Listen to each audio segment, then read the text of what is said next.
자, 가족회원 여러분, 안녕하세요. 2월 1일입니다.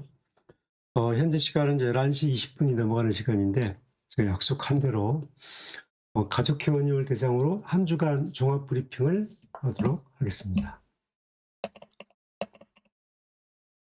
오늘 방송 순서는 지난주 시장 동향, 미국 증시 흐름, 포트폴리오 전략, 가족회원님들에 대한 의견에 대한 코멘트, 저한테 이제 중간중간 궁금한 거에 대한 문자를 보내주신 거에 대한 코멘트를 드리는 순서대로 진행하겠습니다. 중요한 내용이 여러 가지가 있죠. 삼성 SDI가 지난 금요일에 공시냈던 거, 그 다음에 토목큐브 제가 지난주에도 설명을 드렸지만 키움증권이 냈던 거, 박용군 CEO가 대통령과의 대화를 통한 어떤 존재감을 부각하고 토목큐브의 미래에 대해서 밝은 의견을 냈다라는 거, 그런 것 등등 좀 코멘트를 드리도록 하겠습니다. 지난주 시장 동향부터 설명을 드리면,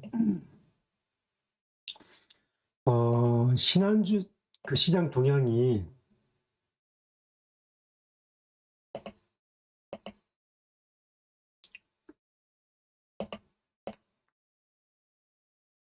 지수가 지금 지난주에 이런 흐름을 보였죠.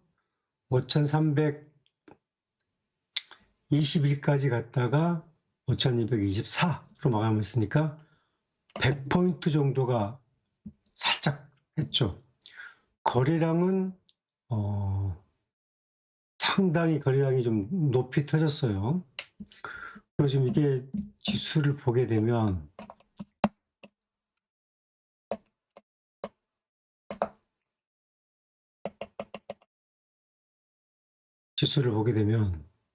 사실 이제 코스피 지수가 이제 5,220선인데 올해 7,000을 갈지 1년 뒤에 갈지 2년 뒤에 갈지 아니면 4,500, 4,000으로 다시 조금 좀 이격 조정을 세게 받을지 그건 모르는 일입니다. 근데 분명한 것은 지금 속도가 너무 가파르다. 지금 속도가 너무 가파르다는 거예요. 지금 4천선에서 흐름 보면 4천선에서는 안정된 기간 조정을 좀 거쳤죠. 4천선에서 한 3개월 정도 기간 조정을 거쳤는데 이게 지금 딱 한 달 사이에 4천 한 200에서 1000포인트가 다시 올라와 버렸거든요. 이 흐름은 이제 속도가 너무 빠르다. 저는 이제 그런 이제 조금 조심스러움이 있습니다. 이렇게 이제 지수가 이제 올라가는 흐름 속에는 유동성이라는 큰 이제 재료가 있죠.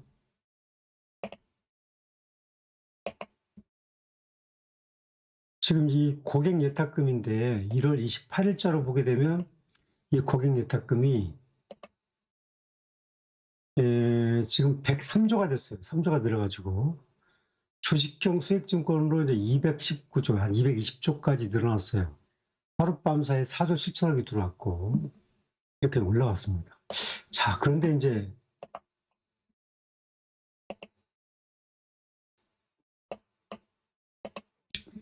수급으로 보면 지금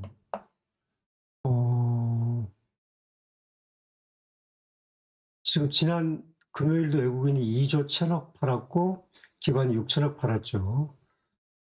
그 다음에 이제 코스닥에서 외국인이 한 1조 3천억 샀어요. 근데 코스닥에서만 이제 기관이 1조 3천억 샀어요. 샀는데 이 코스닥이 이렇게 좀 많이 이렇게 좀 매수가 들어온 이유 중에 하나는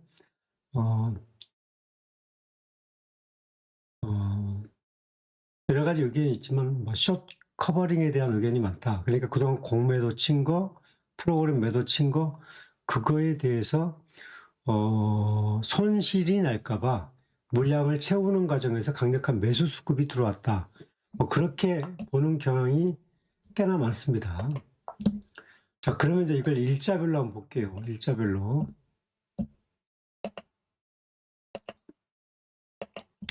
지금 올해 1월 달로 보게 되면 코스닥에서만 이제 기관이 10조 샀고 외국인은 2,600억 팔았고 개인이 8조 1천억 팔았습니다. 1월 달 들어서만 외국인이 3조 4천억, 기관이 3조 3천억 팔았고 12월 달로 가게 되면 이제 순매수가 좀 있어요. 두 달치로 돌리면 순매수가 좀 있어요. 기관이 1조 2천억 샀고 이렇게 돼 있죠. 10월 달로 가면 외국인은 11조 6천억을 팔았어요. 11조 6천억. 기관은 6조 9천억 샀고 전체적으로 보게 되면 이 금융투자 보이시죠? 금융투자. 10, 100, 1000. 이 금융투자가 20조 정도에서 20조. 이 금융투자가 결국은 증권사들이 이제 펀드, 그 다음에 ETF, 그렇게 해서 많이 매수를 했다는 것이고, 투신 팔고, 은행 팔고, 보험 팔고, 연기금도 2조 6천억 팔았어요. 이 투신, 아까 제가 보여드렸죠. 고객 예탁금, 주식형 고객 예탁금이 214조까지 늘어나면서 이렇게 금융투자가 많은 매수를 했다.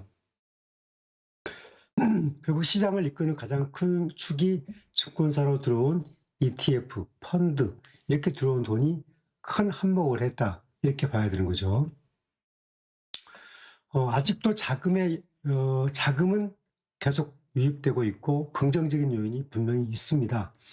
그런데 조심스러운 것은 이게 지금 한 방에 이렇게 가게 되면 수익률을 관리하는 증권사 입장에서는 환매가 한번 시작돼 버리면 또 환매가 늘어나기 시작하게 되면 시장은 걷잡을 수 없이 이렇게 이격 조정이 좀 깊어질 수도 있기 때문에 이 트렌드를 깨지 않는 게 중요하죠. 그러려면 속도 조절은 반드시 필요하다. 지금의 증권사를 갑자기 돈이 많이 들어온다는 것은 짧은 기간에 한몫을 보려는 투자자들도 꽤 있었다. 이렇게 봐서 이 속도가 조금 좀 조절될 필요는 있다. 저는 이제 이런 생각을 가지고 있습니다.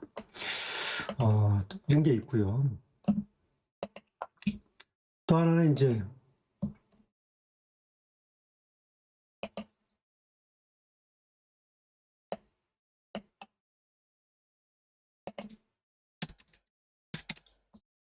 지금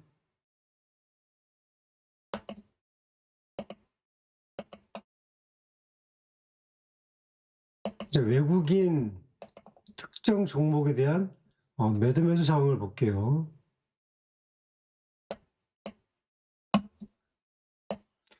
이제 제가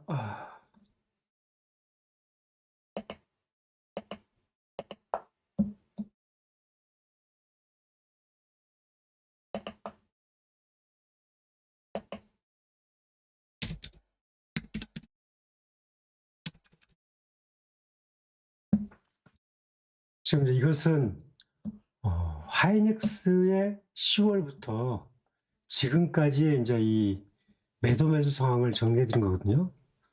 10월부터 2월 1일까지 하이닉스를 보는 흐름. 이 흐름을 좀 보시면 외국인이 하이닉스를 지금 보시면 다시 한번 볼까요?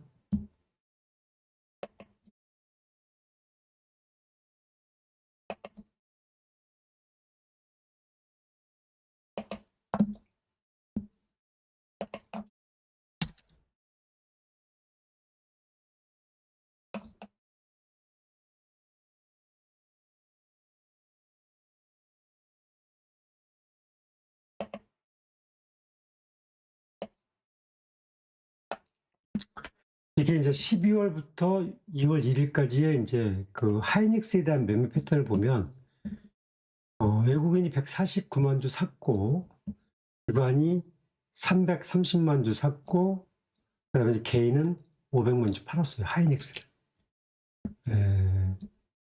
그런데 이걸 좀 돌려보면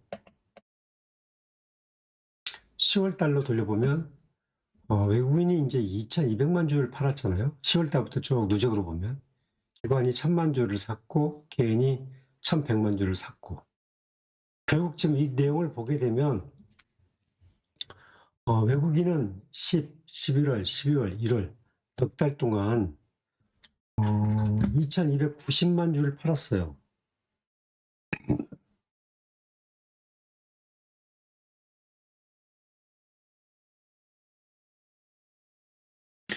이걸 평균 단가 65만 원만 잡아도 한 14조, 15조 정도가 하이닉스에서 매도가 나온 거거든요.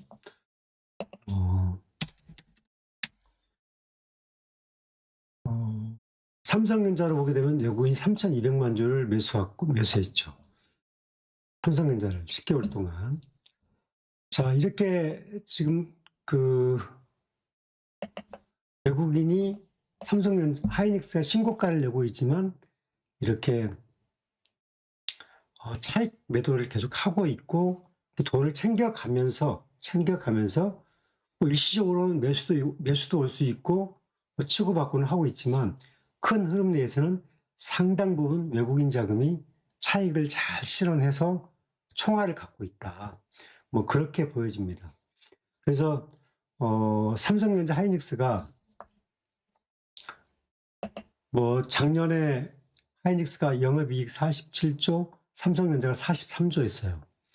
올해 하이닉스가 한 100조에서 105조, 삼성전자가 한 110조에서 120조 오락가락하는 이제 영업이익치가 예상이 되는데 그게 지금 다 나와 있는 입장에서는 다 이제 반영이 돼 있다고 그러는데 지금 100만 원, 20만 원 이런 흐름 속에서 그 미래의 기대 수익을 가지고 지금 주가는 한 1년이 안 돼서 하이닉스가 4배 이상 올랐는데 이 흐름을 계속 고고할 수 있겠느냐. 그런 부분에서 조금 조심스럽죠.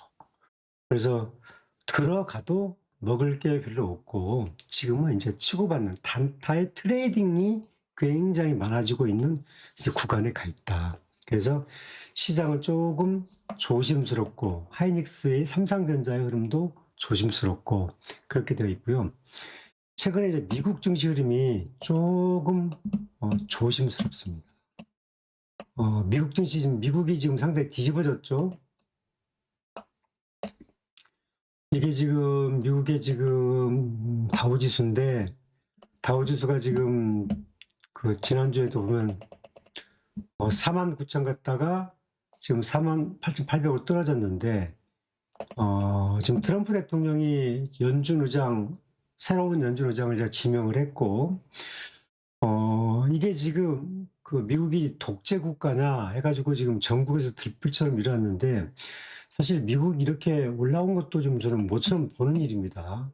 그래서 지금 오히려 미국이 지금 전국이 상당히 불안해 있기 때문에 이 부분을 어떻게 볼 것이냐 그런 것도 좀 중요하고요. 근데 산업적으로 보게 되면 미국도 빅테크, 뭐 메타라든지 엔비디아라든지 그다음에 글로벌 제약사라든지 그다음에 코스코라든지 뭐 아마존이라든지 많은 지금 미국의 대기업들은 실적은 좋은 거 맞은데 지금 이게 전국이 불안하고 또 지수는 사상 최고치에서 박스권, 하단 박스권으로 좀 내려오고 있는 과정에 있기 때문에 이제 미국의 지표들을 좀 잘 봐야 될 때가 됐다. 그래서 트럼프 대통령은 올해 중간 선거가 있기 때문에 금리를 2번 정도 인하시켜서 경기, 특히 주식시장을 좀 더 한번 활성화시킬 의지가 강하긴 한데 그게 대통령의 의지로만 되겠느냐. 전체적으로 이제 경기가 살아나야 되기 때문에 그런 흐름들은 좀 조심스러운 구간이 있다. 전체적으로 이제 우리나라가 미국보다 더 좋은 구간이 있는데 지금은 조금 조심스러운 구간에 있다라는 것을 코멘트를 드리겠습니다.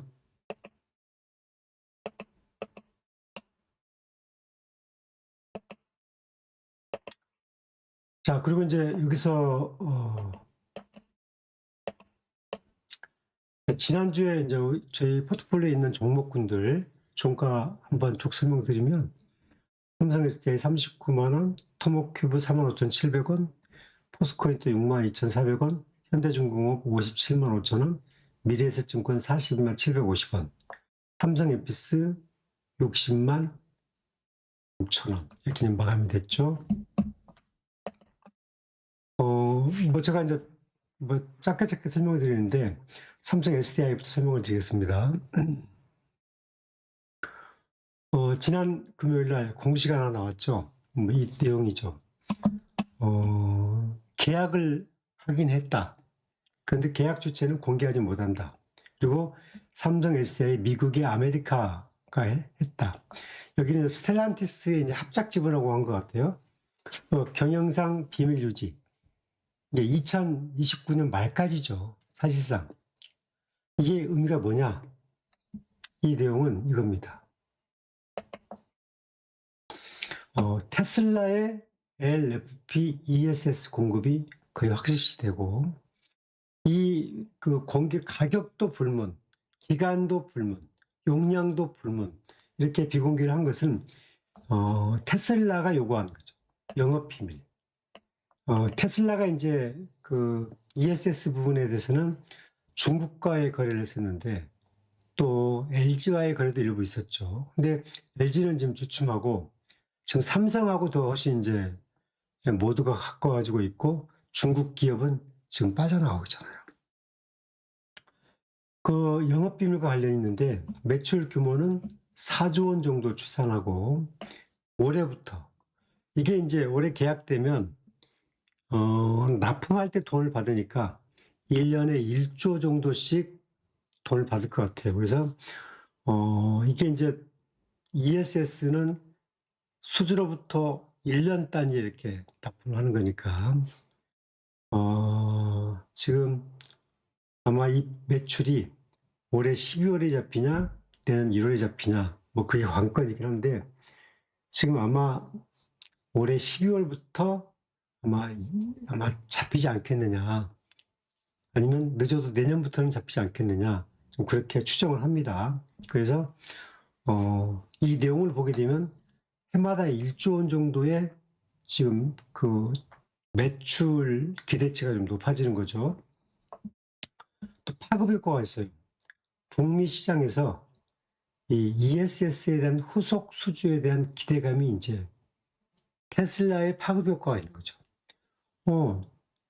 우리나라가 지금 그 북미에서 ESS 영업 경쟁을 하고 있는 게 LG엔솔, SK온, 삼성 SDI인데, 제가 여러 번 얘기했지만 LFP 기반의 각형 배터리를 만드는 회사는 삼성밖에 없고, ESS가 LFP 기반의 ESS가 중국이 이걸 무기로 해서 세계 시장을 90%를 싹쓸이했다. 90%를. 이 내용을 보게 되면 삼성의 각형 배터리의 어떤 기대치는 분명히 살아있고, 그 다음에 SK온과 그 다음에 LG엔솔도 이제 각형 배터리를 부랴부랴 들어왔는데 그 기술 노하우가 약해요. LG는 각형 배터리의 모양만 만들어서 파우치 배터리를 그대로 담는 그런 배터리이지 않겠냐, 이런 말이 나와요. 왜냐하면 각형 배터리가 어느 날 갑자기 뚝딱 만들어진 게 아니거든요. 그래서 많은 미국의 북미 업체들도 LFP 기반의 ESS를 선택할 때 각형 배터리의 노하우를 볼 때 삼성을 선택할 가능성이 훨씬 높다. 그래서 후속 수주 기대감이 있고, 또 하나는 정부의 2차 ESS 수주 결과가 이제 설 전에 나올 것 같아요. 이게 1조 한 2, 3천억짜리인데, 이 부분도 이제 안정성이 중요한데, 아마 삼성 쪽에 한 6대 4 이상의 수주 결과가 몰리지 않겠느냐, 그렇게 전망합니다. 제가 여러 번 얘기했지만 반도체 이후의 후속 테마, 삼성전자 하이닉스가 급등한 건 맞는데, 실적 좋은 건 맞는데, 그게 이제 주가에는 다 반영이 되면 신선도가 떨어지잖아요. 따라서 이 삼성전자 하이닉스가 꺾이게 되면 지수는 조정할 수밖에 없는데, 그걸 대체할 수 있는 테마가 뭐냐? 조선이냐, 방산이냐, 증권이냐, 뭐냐? 그런데 증권은 대체할 수 있는 테마가 안 되고, 산업적으로는. 그렇게 보면 2차 전지에서도 ESS가 가장 부상이 클 수 있다. 사실 로봇주가 레인보우 로보틱스 같은 로봇주가 급등했을 때 차라리 저도 참 이게 좀 조심스럽게 했는데,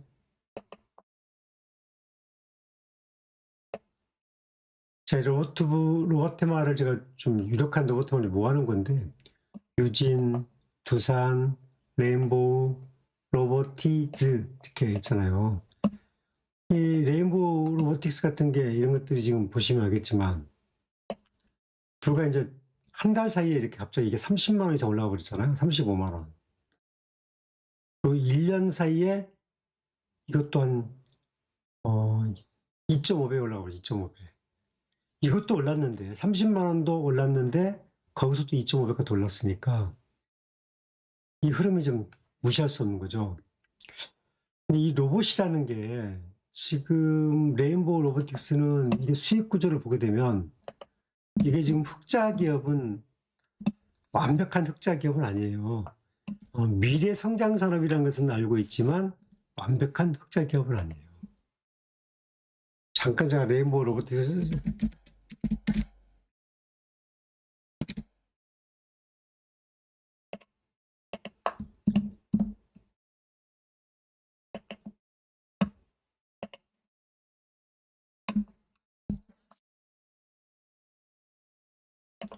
이 레인보우 로보틱스의 3분기에 이제 실적인데 매출액은 100억 했어요. 그래서 3분기까지 210억 했고 영업이익은 적자입니다. 그래서 7억 적자고 41억 적자예요. 분기 순익을 보게 되면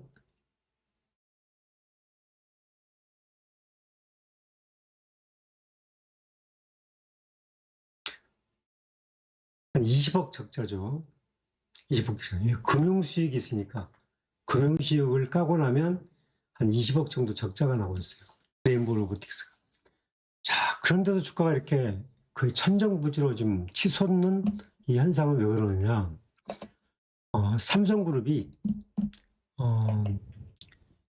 삼성그룹이 갖고 있는 전 세계 사업장을 레인보우 로보틱스를 중심으로 해서 로봇으로 대체하는 과정을 이제 시작하겠다. 그 내용을 발표했죠. 그 다음부터 이렇게 주가가 좀 움직이기 시작한 거예요. 그러면 이제 로봇 대체가 되면 삼성은 당연히 로봇 배터리는 SDI가 만들겠죠. SDI가. 역시 그런 재료가 남아있다. 그래서 로봇이 뜨고 나면 그 다음에는 로봇의 원료, 배터리, 전고체,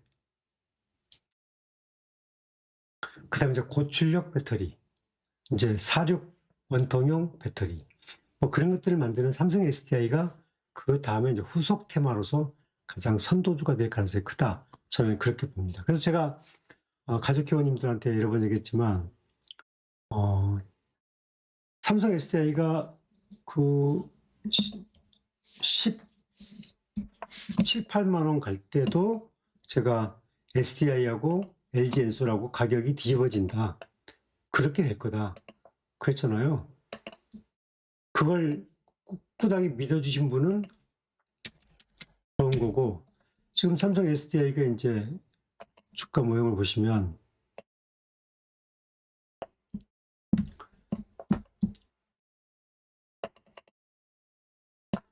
이게 뭐 20만 원 언저리, 작년 8월 달에 23만 원, 9월 달에 20만 원 언저리 왔다 갔다 했죠. 이때 LG 엔솔이 주가가 얼마였냐?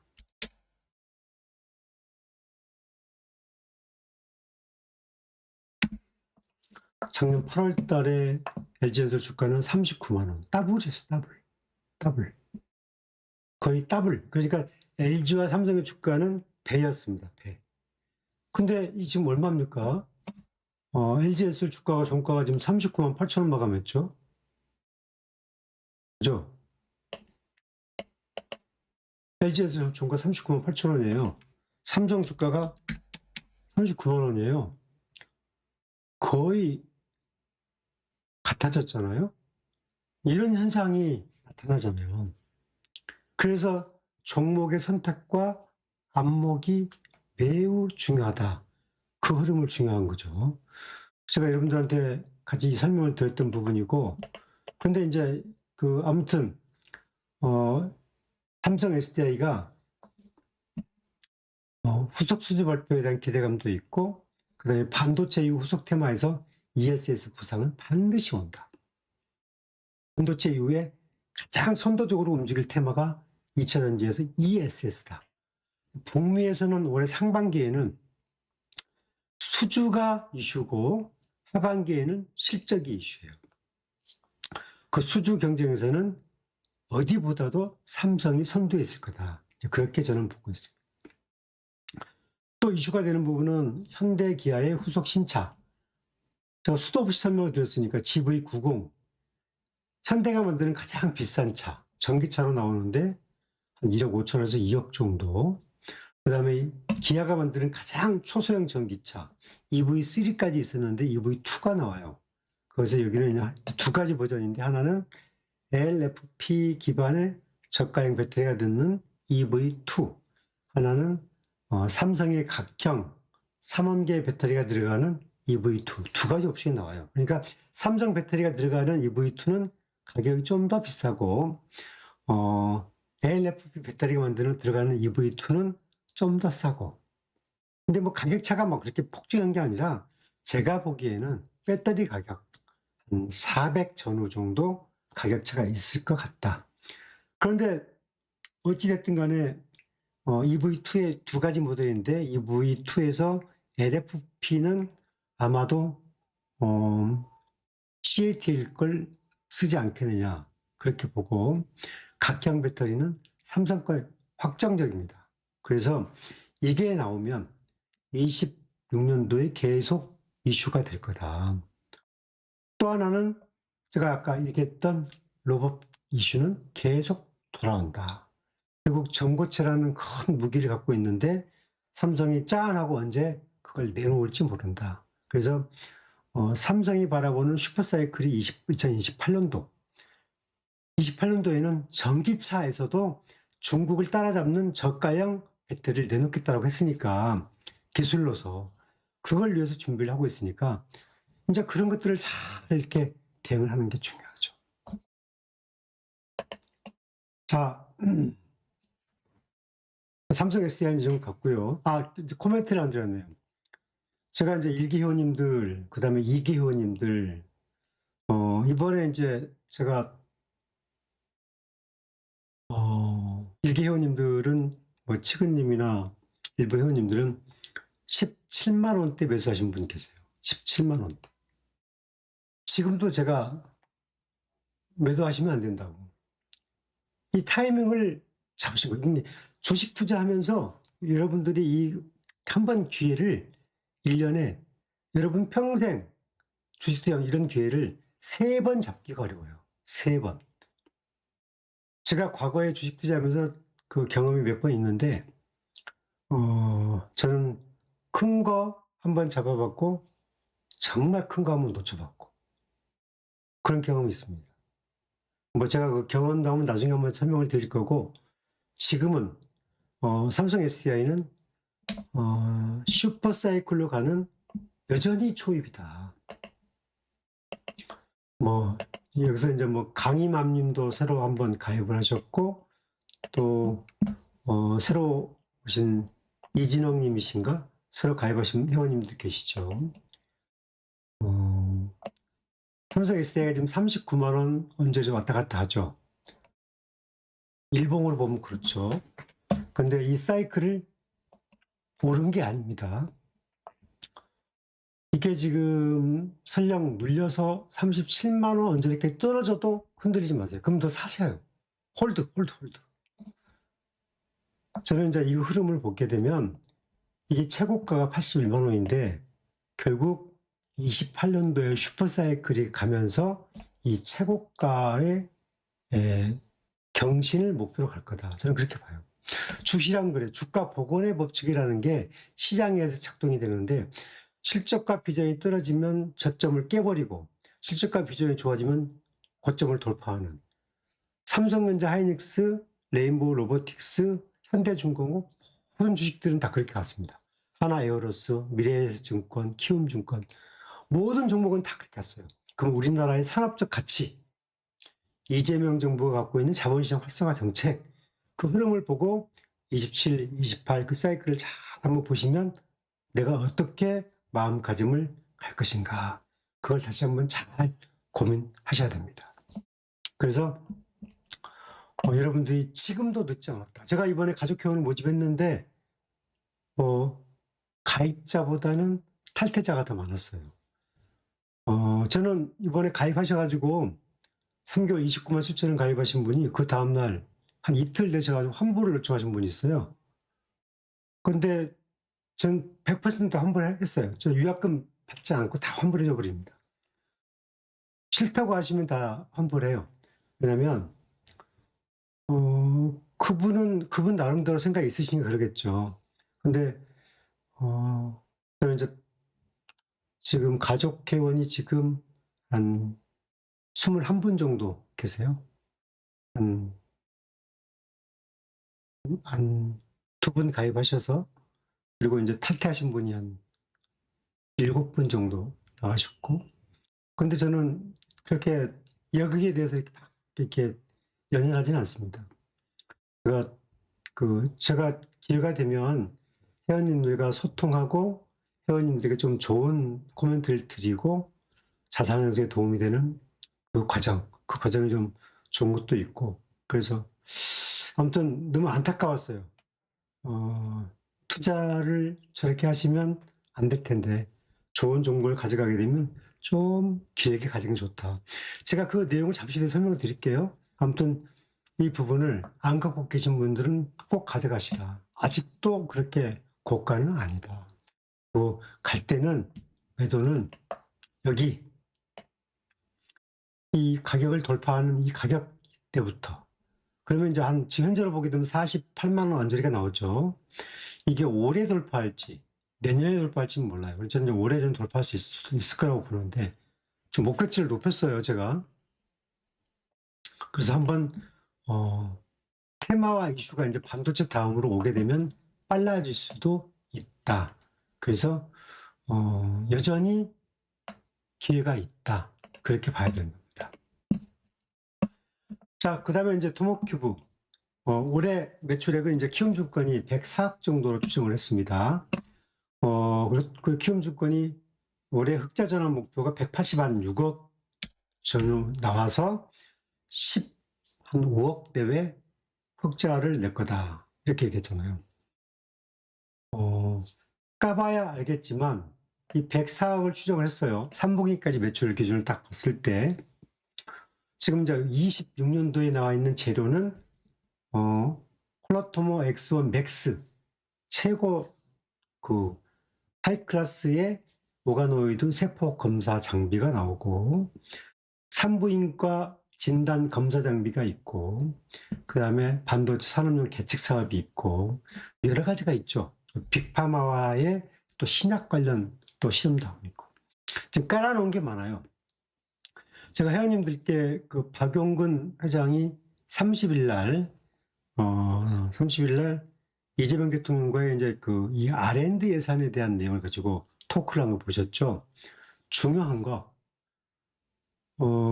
토목큐브가 정부의 R&D 자금을 한 80억 이상 받았어요. 그래서 어떻게 보면 이 R&D 자금을 받았다는 것은 정부가 키우는 회사다. 이제 이렇게 볼 수도 있겠죠. 왜냐하면 이 R&D라는 것은 국가가 그 유망한 글로벌 기업이 될 수 있는 것들에 대해서 투자를 통해서 그 회사에 어떤 그 종잣돈을 마련해 주는 기회가 되는 거니까 그게 큰 도움이 됐다고 얘기를 하잖아요. 그래서 그 대통령 앞에서 얘기했던 게 세계 150개국의 영업망을 가지고 하고 있다. 그래서 반드시 글로벌에서 최고의 기업으로 보답하겠다. 이렇게 얘기를 했잖아요.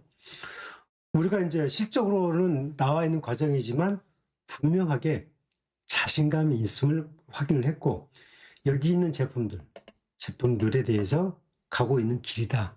그래서 제가 탑픽으로 두 종목을 얘기했을 때 SDI와 토모큐브를 갖고 1억을 투자하면 7대3, 7천만 원과 3천만 원 정도의 비중을 갖으면 좋겠다. 2억을 투자해도 마찬가지. 뭐 그런 코멘트를 드렸습니다. 이 내용에 대해서는 잠시 더 설명을 드리고, 토모큐브의 이제 주가 모형을 보시게 되면 지금 일봉은 여가 와 있죠. 일봉 차트는 상장 이후에 계속 이제 오르락내리락 가고 있는데 물량 조정은 버티면서 간다는 거. 작년 12월 달에 63,900원까지 갔다는 것은 올해 63,900원을 돌파할 수 있는 가능성이 충분히 있다. 이 파동으로 간다고 치면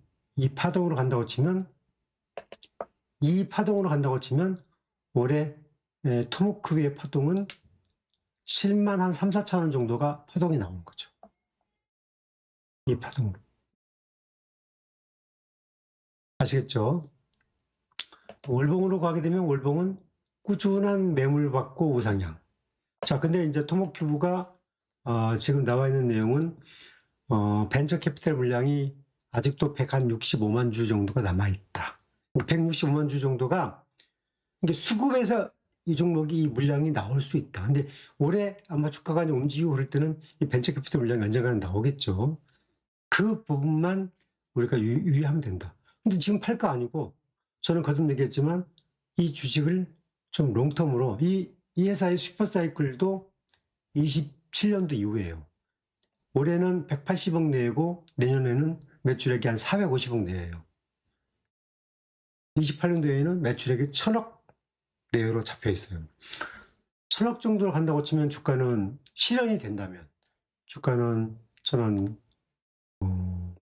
15만 원 이상 저는 기대하고 있습니다. 1,000억 정도 매출 낸다면.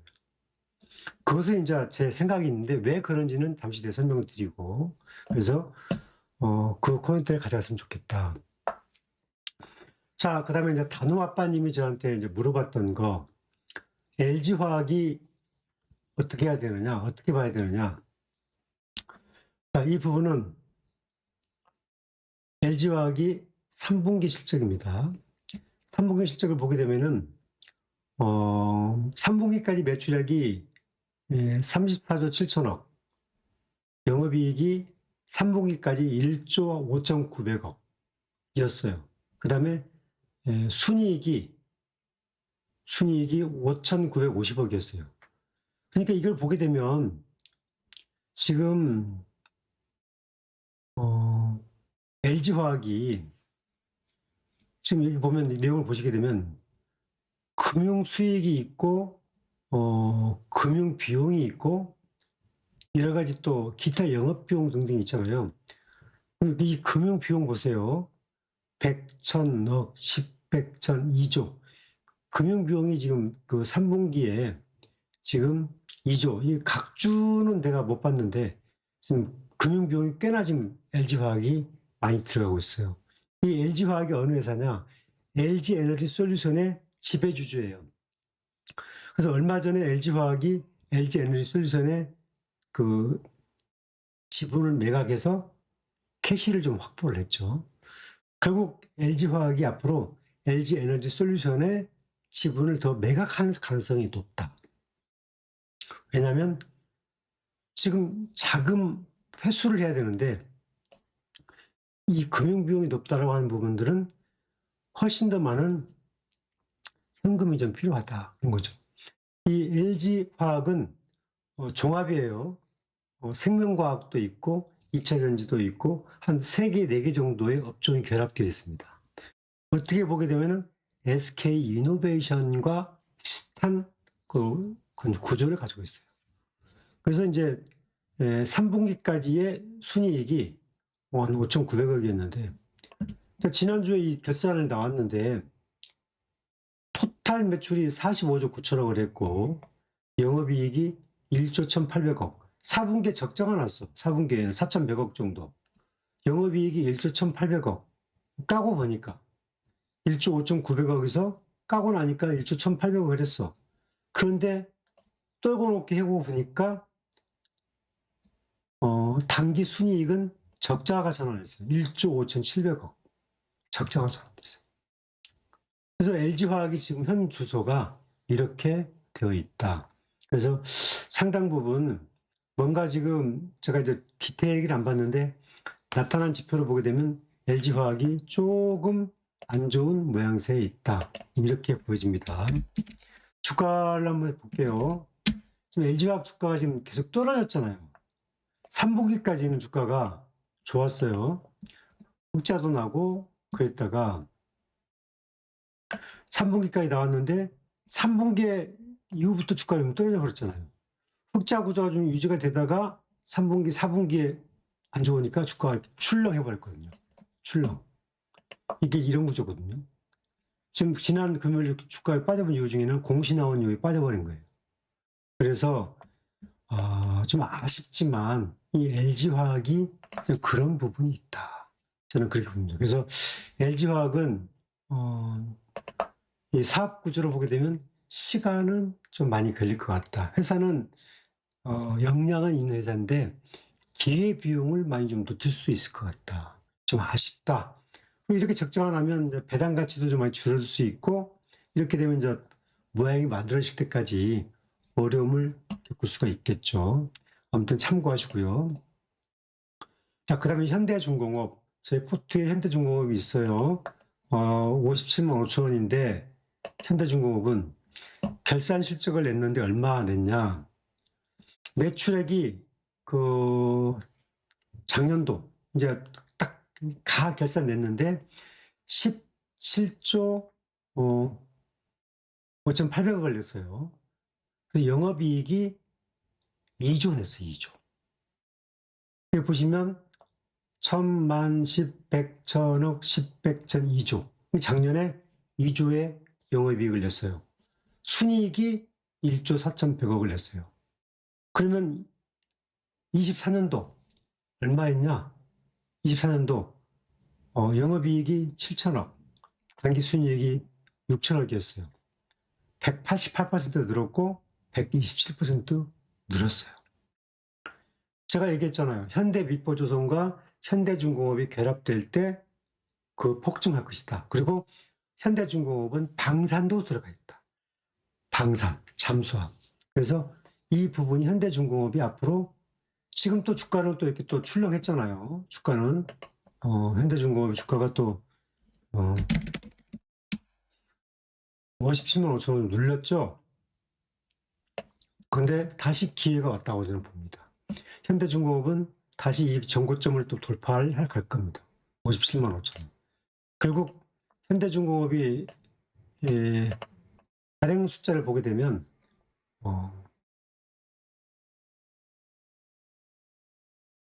1억주죠. 1억주. 1억주. 현대차가 2억 400주. 현대중공업이 1억 400만 주.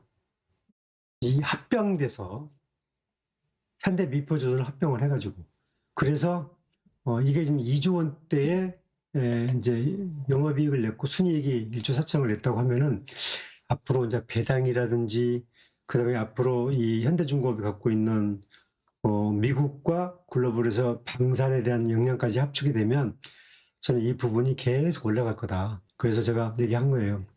앞으로 3년 전후에 이 주가가 80만 원을 넘어가고 100만 원을 향해서 갈 가능성이 높다. 그래서 큰돈 투자하신 분들은 이런데 투자해서 분산해도 가져가 괜찮다.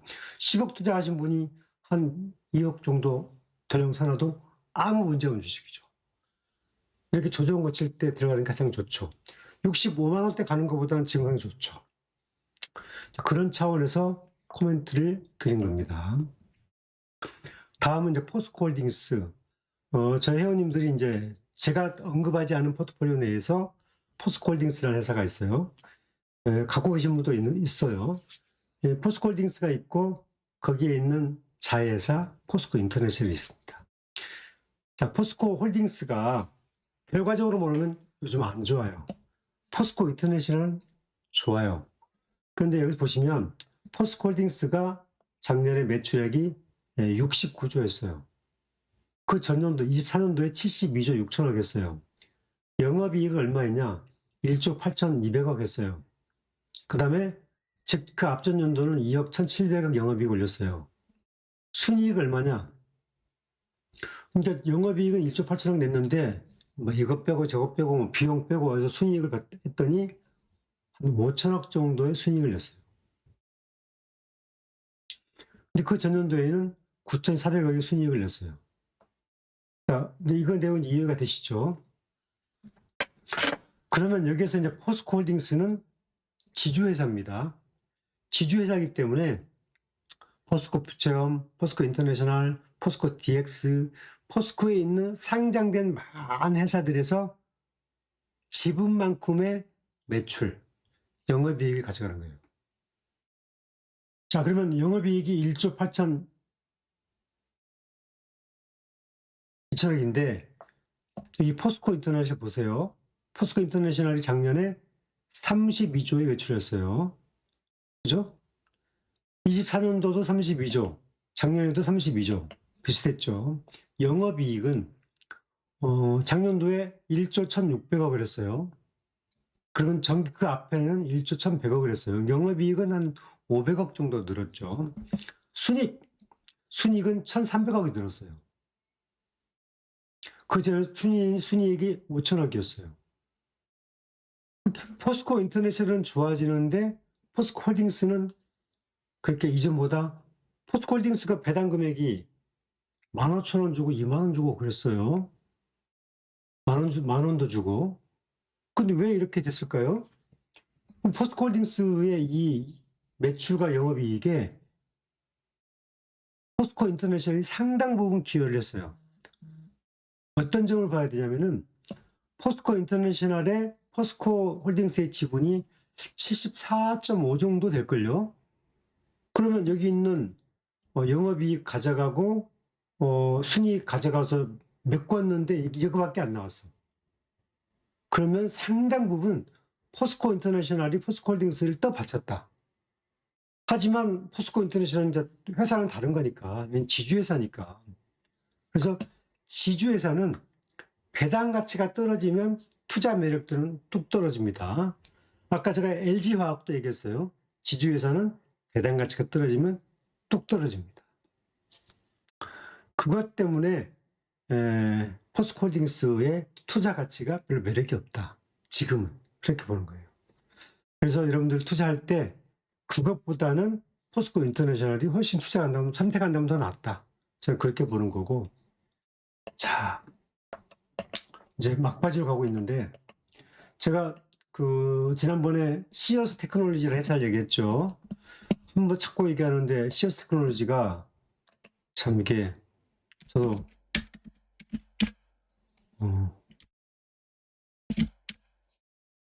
16만 4,100원이 됐고 상장 주식이 1,260만 주니까 토모크비랑 거의 비슷해요. 얘네들은 뭐 하는 회사냐면 부정맥 스크리닝. 내가 부정맥이 있으면 병원에서 이렇게 부정맥이 이렇게 하는 그 진단 장비, 거기에 심전도를 분석하는 건데, 그게 이제 한 12년 전부터 영업을 하기 시작해서 25년도, 작년 2분기까지 적자였어요. 그러다가 상반기에 흑자가 났어요. 매출에 120억에 영업이익이 8억 9천. 9억의 순이익이 났어요. 이게 8월달 발표가 됐거든요. 8월달에. 자, 그런데 8월달 발표가 됐는데 이제 6월달까지는 주가가 상장이 24년도 6월달에 됐는데 고만고만 8,500원 뭐 왔다 갔다 했던 주식이 6월까지 좀 회사가 좀 좋아진다고 하니까 이렇게 이제 내부자도 있을 것이고 또 증권사 애널리스트도 있을 것이고 왔다 갔다 하면서 그 정보가 이제 이리저리 빠져나가면서 사기 시작한 거예요. 뭐 A도 사고 B도 사고 또 유비통신으로 또 전달되고 그러더니 8월 달에 상반기 실적을 발표할 무렵에는 3만 원까지 올라왔어요. 그러니까 3월 달에 10,000원에 비해서 한 3배가 올랐어요. 3만 원대로, 38,000원대로. 그리고 상반기에 흑자가 났다 그러니까 주가가 뻥 뛰어서 6만 원 가고, 뻥 뛰어서 10만 원 가고, 뻥 뛰어서 14만 원 가고, 뻥 뛰어서 17만 원까지 가버렸어요. 그럼 이 회사가 이제 실적이 3분기에 막 폭증하기 시작하고 277억. 이제 인지도가 높아졌죠. 이게 뭐냐면 진단 장비의 힘이에요. 진단 장비. 그래서 진단 장비가 나서 그게 인식이 돼버리면 그것은 무조건 그걸 사는 거죠. CT를 진단 장비가 돼서 병원에 글로벌에서 다 깔리듯이 이게 진단 장비의 힘입니다. 얘네들은 최근에 이제 공시를 보면 해외 IR을 시작했어요. 이 말은 뭐냐면 자기들의 영업 모델을 해외로 끌고 가겠다. 그런 전략이거든요. 그래서 이런 기업들을 발굴하는 게 매우 중요하죠. 파크 시스템, 제가 설명드렸어요. 이 파크 시스템도 어떤 회사냐. 이 회사가 결국은 보세요. 작년 6월 달에 30만 원 넘었다가 올해 1월 초에 20만 원까지 떨어졌어요. 그냥 30% 빠져버렸잖아요. 이렇게 빠질 수 있나? 이거 손절 쳐야 되나? 그런데 그럴 수 있었잖아요. 다시 이렇게 신고가를 내가지고 30만 원 다시 넘어버렸어. 자, 근데 이걸 보게 되면, 그럼 이제 이 회사의 실적을 한번 보자고요. 3분기까지. 나머지 안 나왔으니까. 매출이 456억. 그래서 3분기까지 누적이 1,488억. 3분기까지 영업이익이 86억 나와서 337억의 영업이익을 냈어요. 그 순이익은 96억을 내서 3분기까지 286억의 순이익을 냈습니다. 그 전기 24년도에는 224억의 순이익을 냈어요. 그러니까 1년 전 작년 9월과 24년 9월에 비해서 순이익치가 한 50억 가까이 늘었죠. 주가를 보게 되면 주가는 24년도에 주가가 20만 원 언저리였고, 그렇죠? 그리고 25년도 주가는 30만 원 넘었다가 다시 20만 원 초반까지 떨어졌다가 다시 30만 원 다시 넘는 이런 파동이 나왔습니다. 실적이에요. 결국 이 회사가 이제 어떤 회사 보면은 발행 주식수는 700만 주대, 699만 주, 700만 주 되죠. 토목큐브가 1330만 주. 토목큐브가 물량은 좀 많죠. 얘네들보다. 그 다음에 시어스 테크놀로지와는 비슷하죠. 비즈니스 모델로 보면 파크 시스템도 광학 현미경입니다. 그런데 이 파크 시스템의 광학 현미경은 토목큐브하고는 달라요. 토목큐브는 의료 보조 장비로서의 내용이고, 파크 시스템의 광학 현미경은 실험실의 연구용의 현미경이에요. 그런데 얘네들이 이걸 무기로 해서 반도체 디스플레이나 반도체 그 디램 같은 것이 워낙 정밀한 사이즈이기 때문에 눈으로 양품과 불량품을 구분하기가 어렵다는데, 얘네들이 광학 현미경을 가지고 반도체 검사 장비를 진출해 가지고 그게 대박을 쳐가지고 그때부터 주가가 이렇게 올라가기 시작한 거죠. 실적도 높아지고. 그래서 이 무기를 가지고 지금 얘네들은 광학 현미경도 영업을 하지만 매출의 80%는 반도체 검사 장비에서 나옵니다. 토목큐브가 가고자 하는 길이 이 반도체 유리기판, 웨이퍼, 디스플레이 검사 가고 있죠. 그런데 이게 이제 충돌되는 부분도 있고 충돌되지 않은 부분도 있어요. 여기에서 그 반도체 유리기판 쪽에는